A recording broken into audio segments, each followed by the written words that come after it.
Amen. Langage barbare. Ça, c'est l'évangile, les fous. Un homme charnel ne peut pas comprendre ce que je prêche ici. Ça, c'est le langage du ciel, langage céleste. Si toi, tu es un chrétien, si toi, tu es un serviteur de Dieu, et ton langage, les gens comprennent ça facilement, il faut revoir ton expérience. Tout homme spirituel, leur manière de prêcher, les gens ne peuvent pas te comprendre. Il y a des choses que tu peux dire, c'est de la folie. Notre évangile, c'est l'évangile de Christ. Quand Christ était venu sur la terre, les pharisiens n'avaient pas compris. Cet homme, qu'est-ce qu'il prêche? Quand Jean-Baptiste était venu, les pharisiens n'avaient pas compris Jean-Baptiste. Ces gens, qu'est-ce qu'ils prêchent? C'est quel évangile ça? Quand il était venu, c'était la même chose. Quand Branham est venu, aujourd'hui tout le monde parle de Branham. Quand Branham était sur la terre, les gens ne comprenaient pas ce qu'il prêchait. C'est pourquoi beaucoup de gens ils ont rejeté Branham. Ils ont accepté les miracles, mais pas la parole, parce qu'il était un drôle d'oiseau. L'évangile est fou. Et Dieu avait promis, je parlerai par des langages barbares. Maintenant, c'est le langage barbare. La condamnation par la représentation. Paragraphe 77. La tradition, la voix de Dieu. Oh, j'ai envie de crier ici.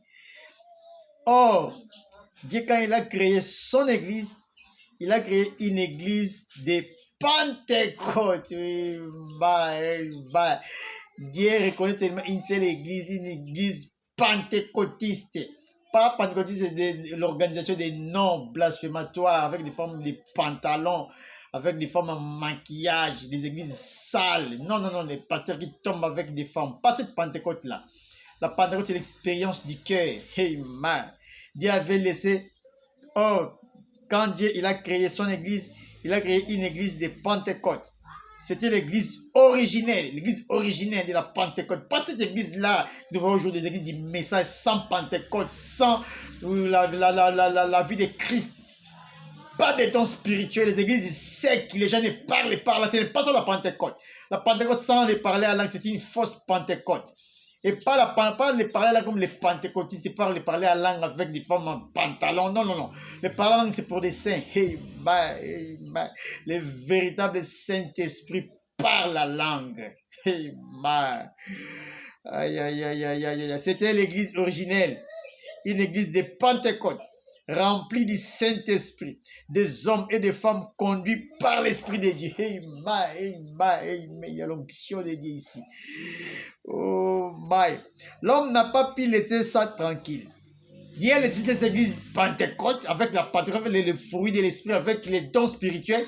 L'homme ne veut pas laisser cette église tranquille. Il voulait toujours tordre la sens, il voulait toujours mélanger, il voulait changer la parole. Des hommes conduits par l'Esprit de Dieu. L'homme n'a pas pu laisser ça tranquille. Il a voulu hybrider l'église. Il voulait toujours hybrider l'église. Il voulait changer l'évangile. Il voulait laisser l'église tranquille. Il voulait hybrider l'église. Alors il a croisé le monde avec elle. Oh my, ils ont croisé le monde avec la parole.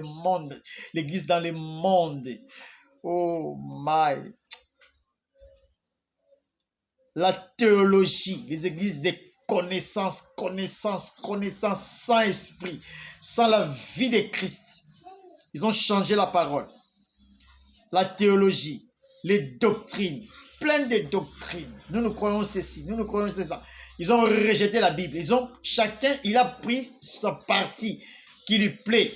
Il reste là, il crée son église. L'autre, il prend une partie. La dénomination, c'est quoi? C'est prendre une partie de la parole et vous restez là. Or, l'église de Dieu vivant, c'est l'église interdénominationnelle qui croit à toute la parole. Même si c'est difficile, il faut croire, il faut dire amen à la parole. Quand les enfants ils ont sorti de l'Égypte, ils avaient mangé l'agneau pascal. Et Dieu avait dit, il faut manger avec l'agneau pascal, avec les herbes amères. l'agneau pascal, manger tout avec les excréments, avec les sabots, la tête. Il faut manger ça au cuit, au fait. Oh my.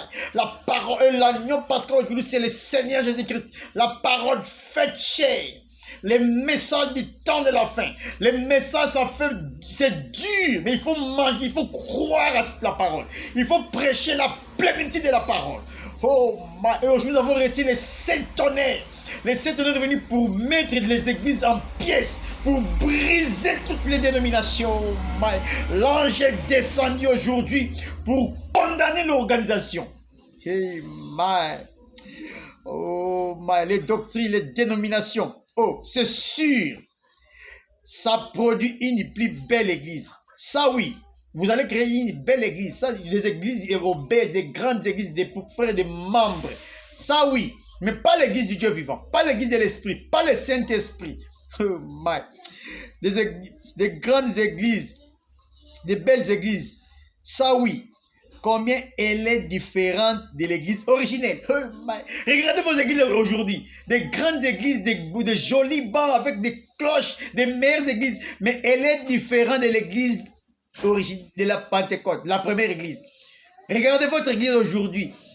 Les testeurs, c'est l'église primitive, c'est la Bible. Si nous prenons les testeurs, nous mettons dans vos églises là du message aujourd'hui, les églises froides, les pasteurs qui font des compromis, la division, pas d'amour entre eux. Les pasteurs, les messieurs ne s'entendent pas entre les églises qui sont divisées. Ce n'est pas comme l'église primitive, l'église des pierres, les pères des gens. Ils étaient toujours unis, d'un commun accord, plein d'amour. Oh my. Nous avons des grands bâtiments. Et nous avons des grands bâtiments, des prédicateurs instruits, la meilleure classe sociale, les gens de la haute société, les gens les mieux habillés. Aujourd'hui, les gens, ils ont bien habillé les pasteurs. C'est des pasteurs du message. Ils y mettent leur nom et ils se mettent leur argent pour que leur église tienne le haut du pavé. Ils envoient leurs ministres dans des séminaires pour faire leur savoir et leur connaissance en théologie. Aujourd'hui, les pasteurs du message, si vous voulez bien prêcher, il faut prêcher en français. Les églises organisées, les pasteurs modernes, la modernisation même dans la chair. Le Saint-Esprit, aujourd'hui, toi tu prêches le Saint-Esprit. Les gens ne tombent pas, les gens ne balbutient pas. Notre évangile, c'est les frères Branham me dit, le Saint-Esprit, c'est un gâchis. Le Saint-Esprit, quand il te touche, tu peux pleurer, tu peux tomber, tu peux parler à langue. Et aujourd'hui, vous avez organisé l'église, les pasteurs très instruits que je connais sur les pasteurs du message. Avec des Français, des Anglais, là, bien raffinés. Honte à vous.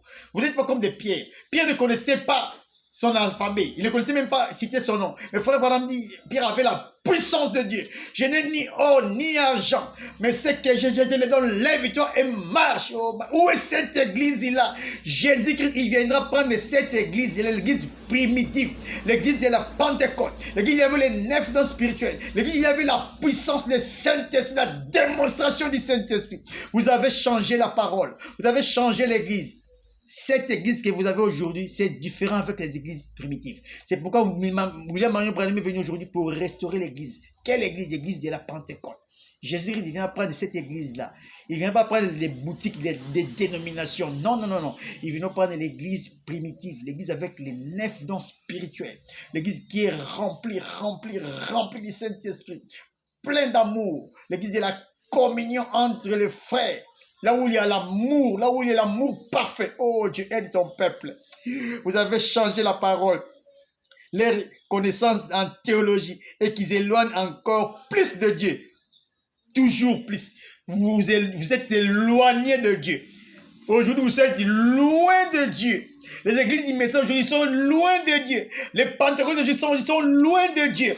Jésus, il ne vient pas prendre des églises, il vient prendre des individus, des corps temple rempli du Saint-Esprit. C'est pourquoi aujourd'hui a envoyé la mère aigle qui crie, sortez du milieu de mon peuple, entrez en Christ. La mère aigle, c'est le Seigneur Jésus-Christ lui-même qui crie, sortez dans l'organisation, entrez en Christ, entrez dans la parole. Mettez vos vies en ordre. Jésus-Christ reviendra bientôt. Il viendra prendre une église sans tache ni rien de semblable. Que le Seigneur vous bénisse. Shalom, shalom, shalom. Oh, le temps.